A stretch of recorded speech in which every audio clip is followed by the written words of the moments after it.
classic one here, but it looks like we can get into that game finally, so we're going to go on board with Peace Alien. On that Mercy, just taking a quick look over these, you got to only have the one tank in Daryl defending that point, and going with a Trebjorn for that turret.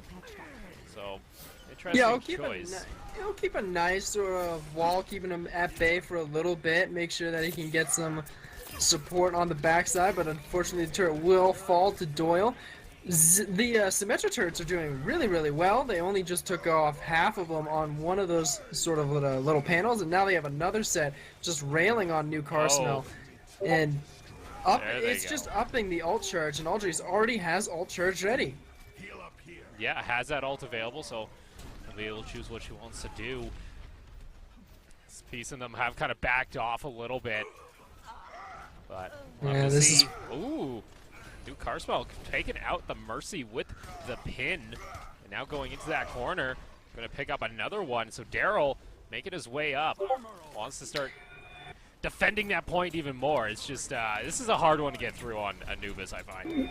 Yeah, and Pucklove's Dawn, they were looking for that flank on the side there, but unfortunately Aldrius was there in reply with Rum, and then Rum getting caught out sort of denied that, and then the rest of the assistance was there by Less Than Casual. So we are kind of in a full reset now. They are still looking for that gank, so you do see there's the Winston on the side there by New Carsmell. He went and go ahead and switch there, but they're just looking for any type of entry whatsoever. Taking down Nataline, that could be the potential entry with one support down. Might force the disengage with this dive comp that they've cooked up.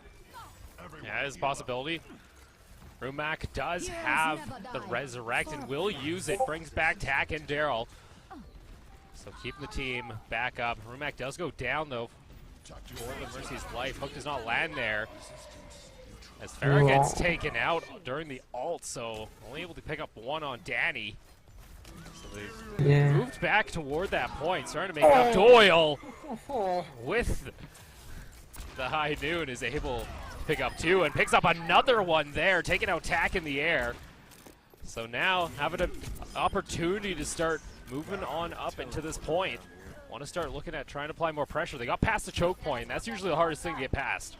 Yeah, this choke point right underneath the bridge, right where they are right now, like Doyle is pretty much as far as they can go without getting a massive amount of pressure by the side of Less Than Casuals. And it seems Aldrey is actually on the backside forcing Transcendence up there as the rest of Pugs is going in trying to push off the rest of Casuals, and they are able to successfully do it. They take out Rum and Aldrius on the backside as well as Daryl, so this is a full wipe except for Peace Alien. Splendid job with the whole hog there, taking them out and picking up the first objective point, pushing further in.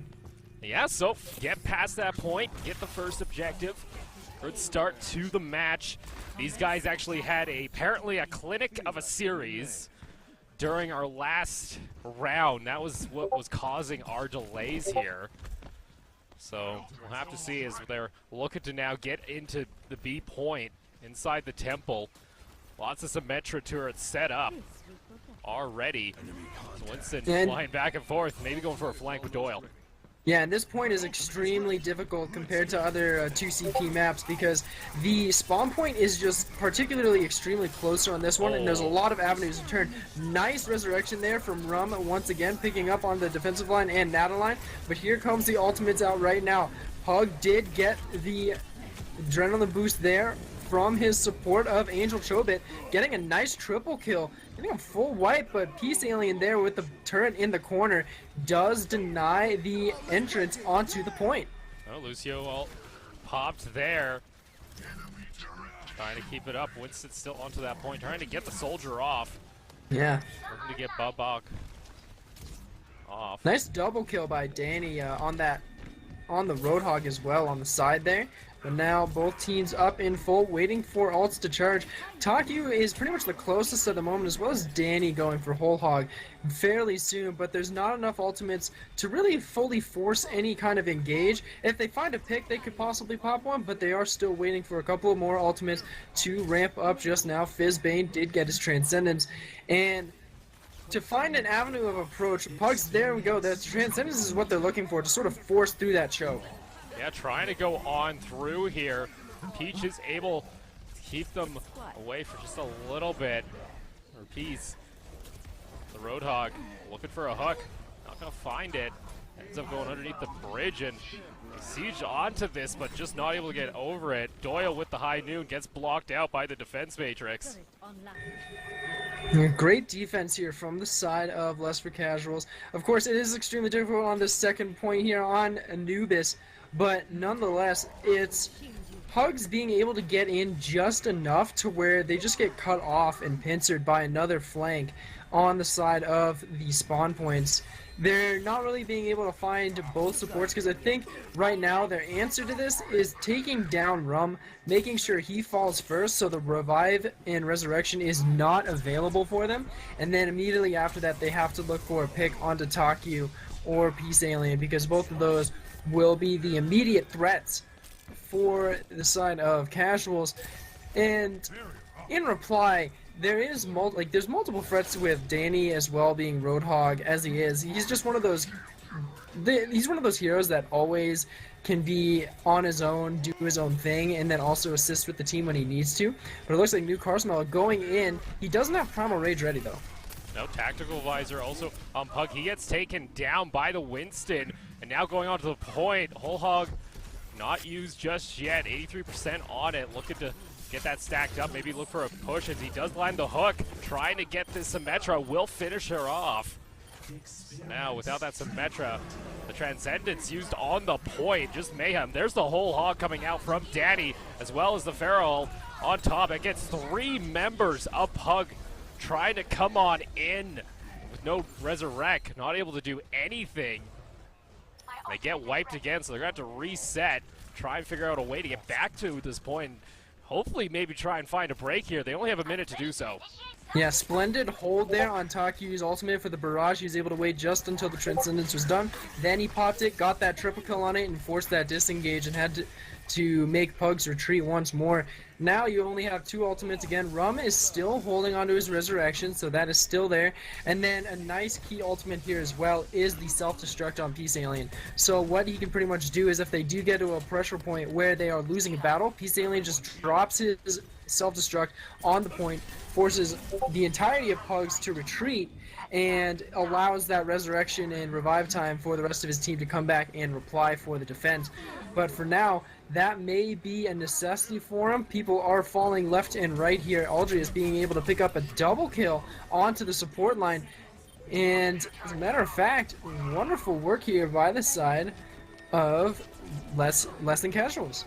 Yeah, looking to wipe with that ultimate, and they are able to keep the point from going down. So only giving up 1 point in that round. We're going to swap sides. See they'll be able to answer back if less than Casuals can do anything to maybe try and secure 2 points.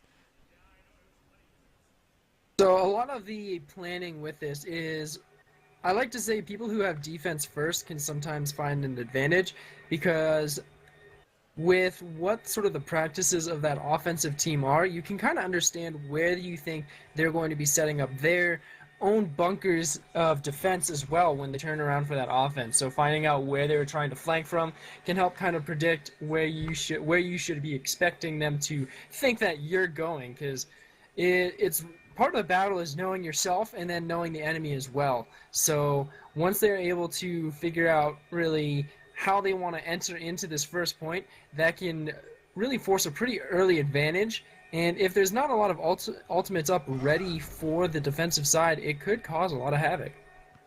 It's a possibility as we're setting up here for round 2. Just taking a look here, you got actually just seen here. You also have a Bastion being set up possibly here. It's just being hovered.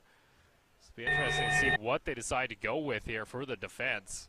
Yeah, I believe, yeah, that is the defense. Okay, I was getting really confused there for a second. I was like, wait a sometimes sec. it's hard to keep track of who's playing which side every now and then with sort of how the swaps work.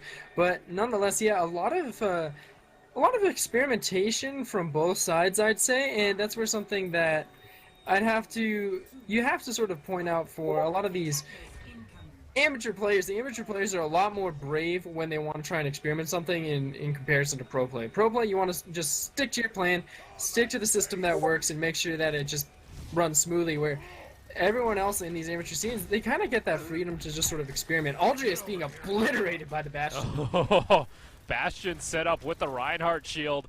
Not a whole lot it can do. Have to find a way of getting around to the flank to get rid of that.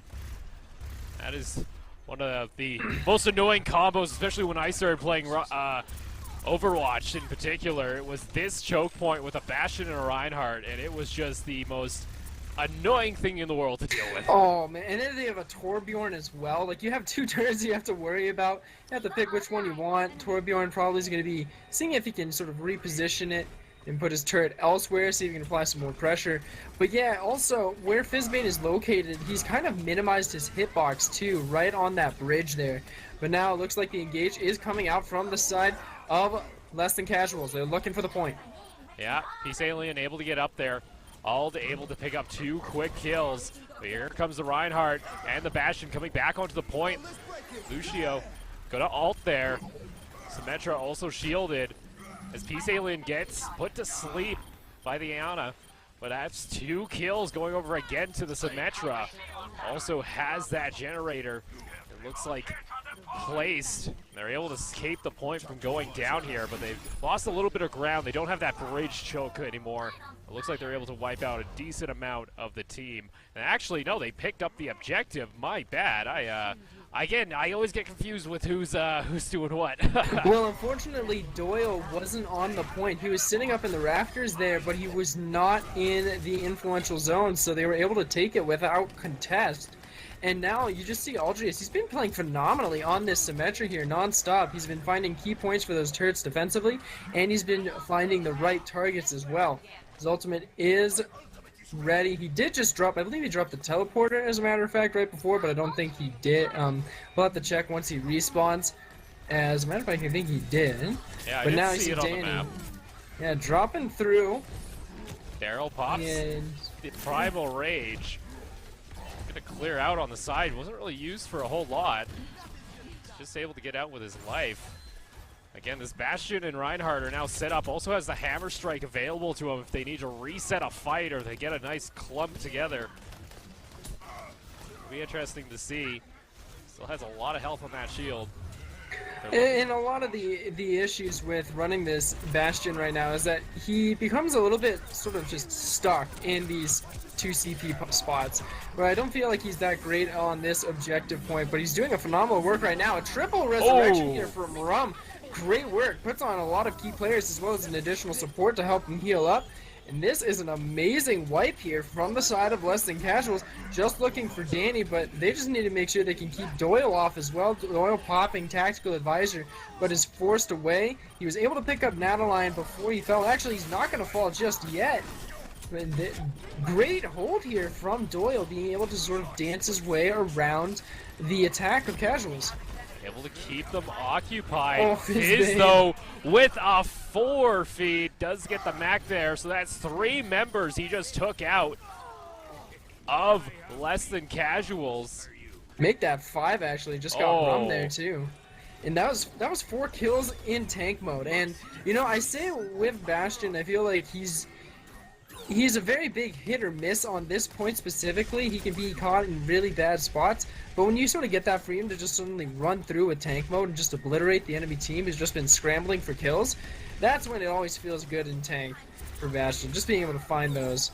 Now Fizz, he's kind of juggling the turret mode and recon mode a little bit, trying to see how well he can work it, but now looking for a possible back flank here just to keep the timer going. They still have 3 minutes left though. Yeah, so have an opportunity as the Hulk comes out to just take out the Bastion, I guess, there. Fizzbane gets taken out. So a little bit of a reset here after that hold. Able to keep the game in hand, at least for now. At the moment, Less Than Casuals is just kind of spread out for now. I understand trying to find a flank, but at this moment in time, they just need to reassess, like find different pressure, find somewhere where they can just all like stack ultimates. They have 2 at the ready. They have Resurrection once again, and then they have Primal Rage. But you're going up against an Adrenaline Boost as well as the Reinhardt ultimate, the Earthbreaker, or Earthshaker as it is, that it's something that going into those 2 can cause a lot of issues, especially with Doyle, who's been finding nice little peeking corners on both flanks, specifically on this point. Didn't have that good of luck on the first point, but he's been able to find his rhythm now. Will they be able to find any choke points? I don't know, but Taki is looking for any crack in the armor.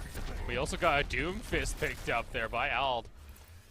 Gonna try using that. We saw his Doomfist earlier in the Knights.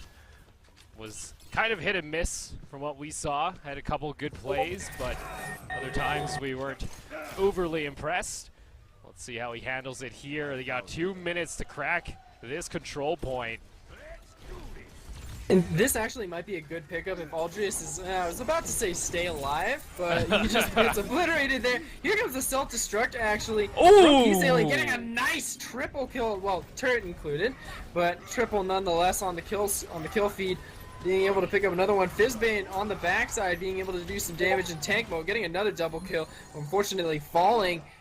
Pops Peace Alien out of his mech, which allows Doyle to pick up another kill, but nonetheless, they keep a strong defense, and you gotta give Aldrius some respect, because he's trying things out, he's experimenting what to do, what will break this sort of wall of the defensive line of Pugs, and now he's going on to the Genji, but this can cause some issues because you're denying yourself ultimate scaling, and I feel like if you just sat on the Doomfist, if you just allowed it to rack up its ultimate and get to a point where you can go ahead and engage with it, then he can force some disengagement and actual real appeal for his team, but he just continues to sort of cycle through heroes, looking for something that will naturally work, so he has to wait on that, and he just gets killed again. Well, Peace Alien just kind of ran it straight in there. Rum does pop the Resurrection. Doyle, though, the entire team on fire defending this point. After that group clump, I guess, run it down the middle here, trying to find an answer, but they're not able to. We're going to have to see what other strategies they have in their book, but they might have been able to hold this point for just long enough. They only have 20 seconds, OPL. Only 20 seconds. Be our first tie here. Yeah, on stream that is. Yeah. And let's see what they can do. Here comes the dive. This is the last and final initiate. Yeah, Tak able to get the rockets onto that Bastion. And they also clear out the Mercy. This is an opportunity, but just from behind them, the Turbjorn and the Roadhog able to keep that point from going down. Oh, there's Aldrius. There he is. Just going in at the very end, but unfortunately not being able to get it. So a tie for them, which I believe for the draw, you'll have to remind me on the rules with the draw on this one, because I'm not there to read the rule book. I'm going to go check really quickly with the tournament admins exactly what happens if there's a draw on a control point map. Because usually it gets to a sense it drops down to 1 point. I usually believe that the tiebreaker is the sort of like the same, whoever gets the first point. But nonetheless. Well, we're gonna talk really quickly with our admins. We're gonna set up this lobby properly so I don't screw it up, and we'll just be right back, guys. As we're gonna load on in. Now these players better be practicing on that basketball hoop in the ship at the moment, because they're gonna be trying to get that free point here right now. But here we go, we're going in, and it looks like this is one of those maps that is just it can go on for a while, because you have to walk around a wall to get into the point. So that's already annoying, because it's just enclosed. It's just awkward the whole amount of time. Well, here we go. Points about to unlock in about 5 seconds.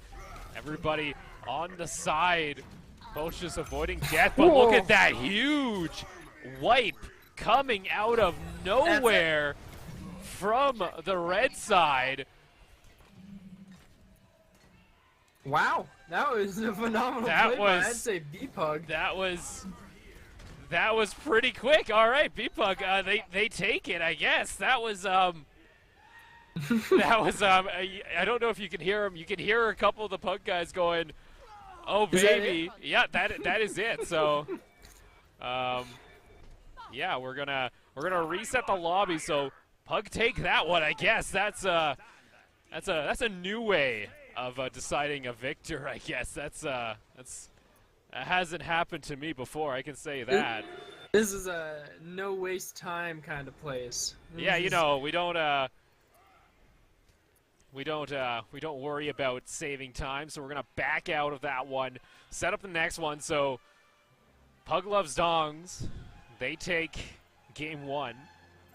That new, like, an Orisa skin. Now, I may say, speaking of, I think Rum is actually going to be running Orisa. I don't know, though. You never know with these players. They can always just hover something and they just say, you know what, I don't want this. And they're just troll like that. But nonetheless, it's something that I like skins. I like that pay to look pretty thing. And it's kind of like my makeup, like girls. But nonetheless, payload has gone in and we are looking for the push. Yeah, so we're going to go ahead and get into the game for you guys. Having a quick little thing. It seems like our overlay is a little off there. It's been a little finicky today. Hopefully for tomorrow's CSGO tourney we have that all sorted out, but gonna try and move this payload. And if we recall back the last time we watched Less Than Casuals, they had a real big issue trying to get around the corner here, especially in front of the gas station, and already Doyle and them keeping them at bay. Yeah, this hairpin has just been a nightmare for, I'd say not just Less Than Casuals, but for most teams in this tournament right now. It's really difficult for them to get around this corner, trying to find where they can really look for. But new Carsmell looking to see if he can find answers to clear out some Symmetra turrets here. Fizzbane does have ultimate ready now, so that defensive bastion has been turning out pretty darn good for them.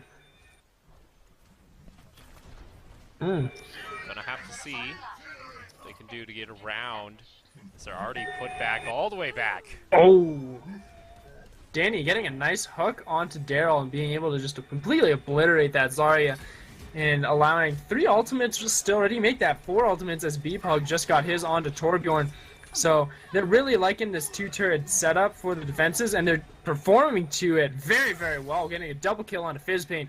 Doyle as well, sitting on the sidelines there, being able to get some damage, sitting on that bridge there right above the payload. And at the moment, there's not a lot of answers that casuals can find. Having a lot of trouble here. Trying to figure out what they can do to get past this. Nice deflect there by Peace Aliens Genji, being able to block that one out. Rum falling once again, and it's just so many. It's just one after the other for him. B-Pug getting a turret kill onto Aldrius. Yeah, I like this versatility and this experimentation, but it's just not turning out for the better for Less Than Casuals. Yeah, you had that Genji going straight toward that Bastion, and really, the biggest way you can outplay a Genji is just not shoot him at that point, so... Yeah, don't shoot him while he's deflecting things. You see his sword going in front of his face, you should probably not shoot while that's happening. That's a pro tip, as the whole hog coming out actually pushes off a member, Aldris, again on the Doomfist. Just not able to make it happen. Not making it happen. My advice to him, sure, you can work with it, but please, save your ult. Save your ult, because you're gonna try, like, use it and clear the payload, because it's a really good ultimate on paper, and it knocks people away. Oh. If you mesh with it with Zarya ultimate, it works really, really well, because it pins everyone into that kill zone in the dead center, which is like why I'm sort of curious on why they're actually not running a Zarya Doomfist combo, where you let Aldrius literally just stack ultimate. He can kill himself as much as he wants, but when you get those 2 ultimates together and you're able to land a pretty good Graviton Surge, I feel like it's pretty much an instant victory onto the payload, but they're not experimenting with it whatsoever. He's going ahead and going onto D.Va for the clear, but nonetheless, they are back at where they started. Yeah, not able to move forward as the tank kills coming out from Fizzbane. able to pick up 2, gets rid of the mech as well. So making work happen. Ooh, I hear some Roadhog coming out. Yeah, Roadhog on the side here right now, trying to push people off that payload, and unfortunately less than casual. They're not even less than that at this point. They're only able to move that 28 meters. Not even past the turn. Not looking good for them here in the 3rd round of the round robin. This means that they literally have to defend at the trains, and already that is extremely difficult because you have so many avenues of approach. It's kind of like a dead opposite of trying to get an objective B on a 2CP map. The respawn is right there, and look again at where the payload's located at the very beginning. It is literally, I'm counting myself right now, it's like 4 or 5 avenues of approaching this specifically onto the payload, and they only have 1 avenue. So they literally they have to get, past the turn pin, and they get it. And literally people like to stay there and defend, but you have to defend up in front of that. Well, we'll have to see as they're setting up their comps right now. We'll be getting into the game for another minute or so. So what do you, like, you mentioned these avenues. Like, is there anything you think that they could really, like, what could they run to at least try and prevent anything from going through? Really what they have to do, because if you look at where the technical checkpoint for the payload is, it's right past the bridge, over, like, just that overpass right above the turn, right very beginning of the hairpin. They literally need to stay there and keep on that overpass, and pretty much that is their trench line. If the payload goes past that trench line, they pretty much lose. So really, luckily for them, it's pretty much the checkpoint for the side of Pugs is a little bit farther up, because if it was where it ended at that fairly close, probably around 20, like that 20 meter mark, then that's where the 5 avenues would be coming into play. But luckily for them, it pushed it a little bit farther, so it allows a little bit more freedom. Well, pushing up that payload right now, have the turrets out, just trying to prevent this. It's going to be a last-second hold if they can make it happen. Trying to at least hold on for 3.5 minutes, but they could just run a push comp and just at least force this. Oh, Roadhog does land that hook, gets 1. New car smell is just able to whack everyone to death, and with that, the match is over. And the key points, the key picks for that fight was literally, it was the Reinhardt charge onto Daryl's, I believe it was onto Daryl's Bastion, as a matter of fact, and then the catch onto Peace Alien's Ana. Those 2 picks solidified the fight, and luckily Fizzbane actually played a pretty good Bastion when he was on defense. Yeah, I can see him here going for the play of the game. Got up on top of that payload, was able just to sneak in the damage underneath that railing. Wasn't a super spectacular one, but it did enough, and they will take that.